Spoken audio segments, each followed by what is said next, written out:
ja ütleme niimoodi, et veel paremini nagu illustreerida pedagoogide vaimset vägivalda, mida me talusime 20 aastat tagasi, siis meenub meile, et mingisugusel segasel põhjusel peeti meie matemaatikaõpetajat härra Tartest, kes ka kuuldavasti ei ole enam meiega, nimetati kassilihαμeheks. Millist nagu backgroundi meil ei ole õnnestunud tagantjärgi enam nagu meenutada, et miks see päris nii oli. Aga selline lugu omal ajal oli, me mäletame, ja siis sündis sellest ka lugu. Jah, nagu ütleb härra Raidal. Kas see on Raidal kukkus inspiratsioon vähe nagu sitab ette? Ei välista.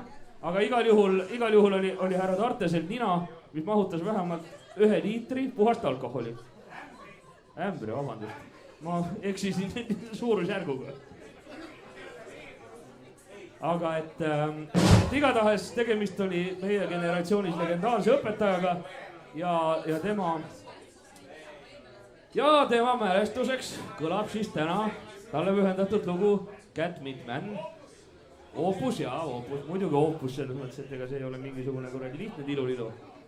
Ja siis, et tegelikult peab tunnistama, et omal ajal me kompositsiooni mõttes ammutasime pisut eeskuju ka Manovari loost Kings of Metal. Kui see oli see? Oli see selline lugu? Oot, ma kohe nüüd alustan.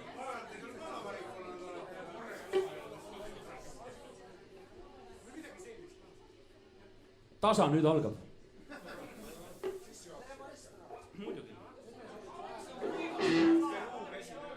Grandpa, tell me a story.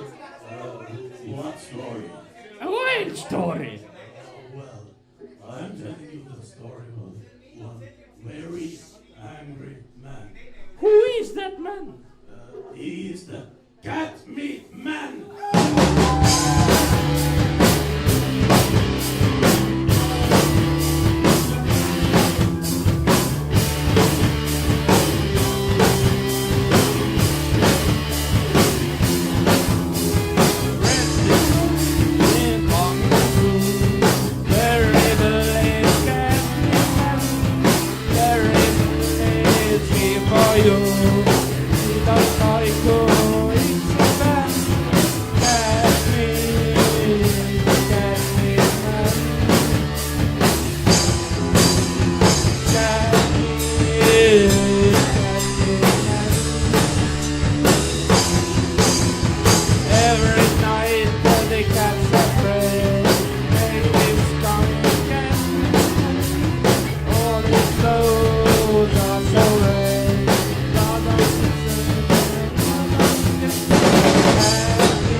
Maestro!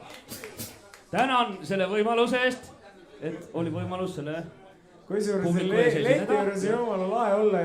Tiidu Jaanus põrgatab viinapalli ja kõik mehed kurat on korvid.